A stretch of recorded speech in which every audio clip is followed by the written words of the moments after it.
Olá, sejam bem-vindos de novo, eu sou o Maurício e hoje nós vamos dar continuidade ao tema matemática financeira, falando um pouquinho mais sobre as taxas equivalentes. Trouxe mais duas situações problema para a gente dar uma analisada. Vamos à primeira. Um investimento rende 12% ao ano. Qual a taxa mensal equivalente?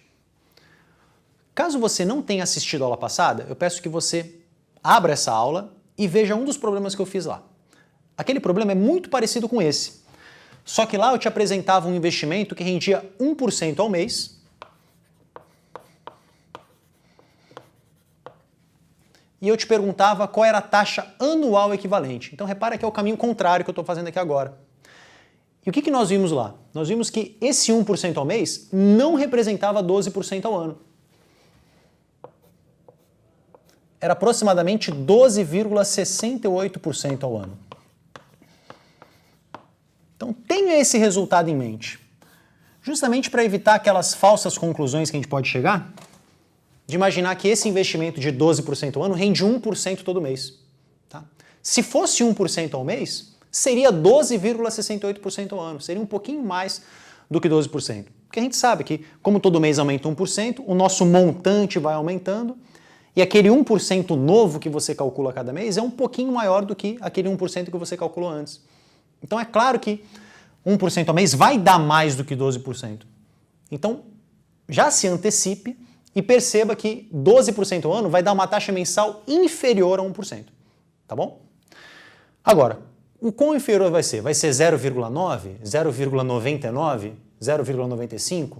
Vai ser, sei lá, 0,8, 0,7? Não sei. As contas podem nos ajudar aqui. Agora, como é que a gente pode proceder? Vamos tentar dar uma formalizada aqui bem de leve, olha só.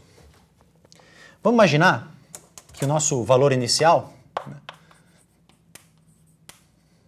só para a gente variar um pouco a letra, vamos pensar que é C, de capital, tá? Então, no início você tem um capital inicial aí de C. Agora, qual é a taxa de juros que a gente tem? Repara que esse problema está trabalhando com duas taxas. Tem a taxa mensal e a taxa anual. Então, a anual, você viu que é 12%. E a mensal eu não sei, mensal é o que eu estou procurando. Vou chamar de IM, né? Taxa ao mês. Agora, qual é o período que eu estou considerando aqui?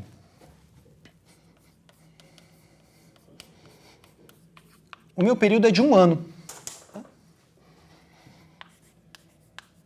E a gente sabe que 1 ano, mesma coisa que 12 meses. E qual que é a ideia dessa questão? Para a gente tentar desenvolver um raciocínio um pouquinho diferente e pode nos ajudar em algumas situações. Eu vou fazer essa conta do quanto ele vai acumular depois de 1 ano por dois caminhos diferentes.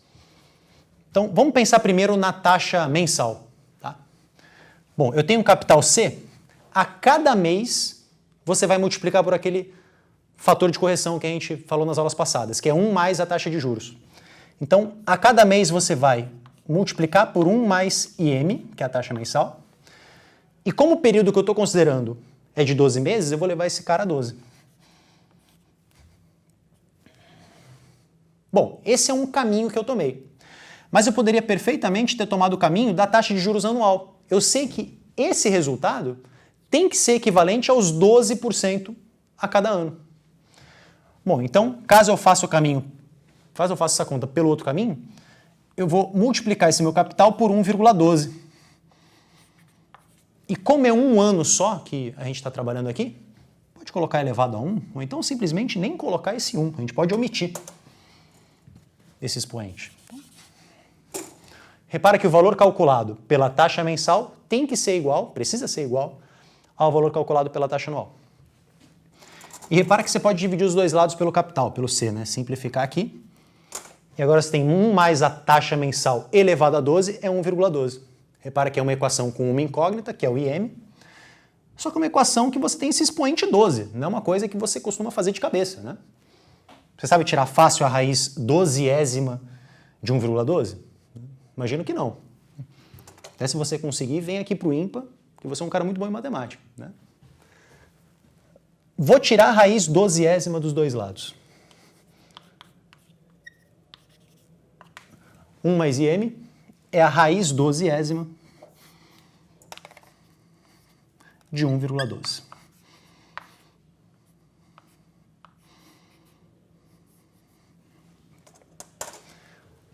Agora, inevitavelmente você vai ter que usar a calculadora científica nesse momento. Então, dá uma pausadinha no vídeo, faz essa continha para mim, tá? Depois você volta e eu já vou colocar o resultado aqui, tá?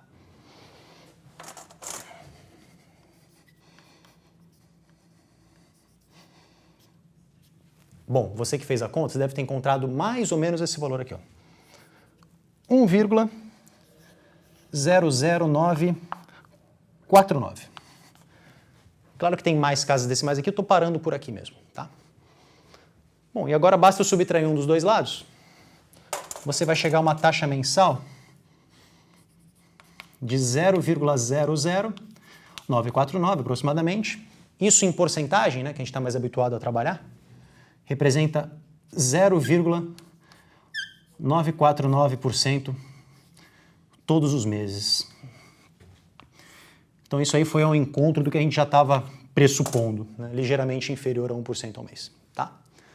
Bom, vamos para mais uma situação problema, que a gente tem que ter uma certa sagacidade aí para pensar nesse período aqui de acontecimento da dívida. Vamos dar uma olhada lá. Bom, vamos lá para a próxima situação. Uma taxa de 10% ao bimestre equivale a uma taxa trimestral de... Bom, e agora? Né? Bimestre, evidentemente, são 2 meses. A gente sabe disso. E trimestre, 3 meses. A gente pode tentar usar um raciocínio parecido com o que a gente usou agora naquela questão anterior. Vamos tentar juntar os dados aqui com calma? Então vamos imaginar aqui que o nosso capital aplicado seja C de novo e que a taxa de juros que a gente tem, nesse caso foram 2 que ele nos forneceu, sendo que uma delas é a nossa incógnita.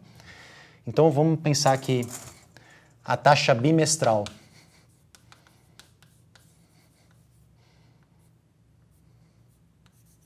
é 10%. E a taxa trimestral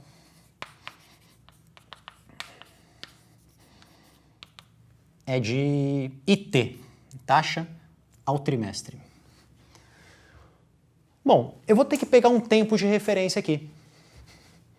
Como a gente está usando a calculadora, não teria problema nenhum eu pensar num tempo 1,5, 1,6, porque a gente está com a calculadora. O mesmo trabalho que ela vai ter para fazer elevado a 2 vai ser elevado a 1,5. Mas dependendo dos números que a gente tivesse, poderia ser que esse 1,5 não fosse 1,5, fosse um número um pouquinho diferente, um pouquinho mais difícil de você trabalhar. Então, vamos pensar num tempo legal aqui. Bom, eu sei que a cada 2 meses eu vou multiplicar o meu capital por 1,1, que seria o 110%. E 3 meses, quando você compara em relação ao bimestre, né, quantos trimestres você tem em um bimestre ou quantos bimestres você tem em um trimestre? É fácil você fazer essa conta. Um trimestre tem um bimestre e meio. Ok. Agora, e o contrário? Quantos trimestres você tem em um bimestre? Você teria que fazer o inverso aí de 1,5. Daria 2/3, 0,66666. Bom, então talvez não seja legal você pensar em uma unidade de bimestre ou uma unidade de trimestre. Vamos pensar em um múltiplo comum. E é fácil de você ver que um múltiplo comum de 2 e 3, 6 meses. Então vamos pegar esse tempo de referência? 6 meses. O que acontece com a nossa quantia em 6 meses? Bom, a gente sabe que esses 6 meses equivale a 2 trimestres e equivale também a 3 bimestres. A gente sabe que 3 vezes 2 é 6 e 2 vezes 3 é 6. E eu vou fazer o cálculo desse montante, né, do meu valor final, pelos 2 caminhos possíveis. Caso eu tome o meu capital C e aplique durante 2 trimestres, eu vou ter uma certa quantia que tem que coincidir com a quantia que eu apliquei durante 3 bimestres. Tá legal? Bom, então, a cada trimestre você vai multiplicar por 1 mais IT. São 2 trimestres. E a cada bimestre você vai multiplicar por 1,1. 1 mais 10%. Ok? Bom, e agora? A gente está com a calculadora. Essa continha aqui não vai ser tão difícil. Simplifica para mim o C. Você vai ter 1 mais IT ao quadrado Vou só colocar a conta aqui, você poderia fazer tudo direto na calculadora, mas 1,1 ao cubo é 1,331. Posso tirar a raiz quadrada dos dois lados? A gente está pensando numa taxa de juros, isso aqui não vai ficar nunca negativo, então posso simplesmente colocar 1 mais IT.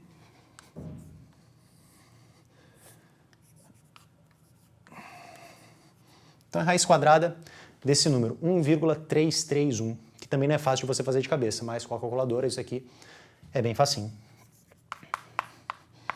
Você vai encontrar 1,1537. E agora subtrai um de cada lado. Você chega a uma taxa trimestral aproximada de 15,37%. E como eu já falei taxa trimestral, não preciso falar o trimestre, né? A taxa trimestral é de 15,37%. Então repara que aquele famoso chute inicial que muitos alunos fazem, Maurício, um trimestre é um bimestre e meio. Então se eu multiplicar 10 por 1,5, 10 por 1,5 dá 15%, né? Não, tem que ser um pouquinho maior do que isso. E foi de fato que a gente encontrou. Tá? Então toma cuidado para a gente não cometer mais esses erros. Tá legal? Bom, espero que vocês tenham gostado, que vocês tenham entendido. Te espero na próxima aula aí para a gente dar continuidade à matemática financeira. Até lá!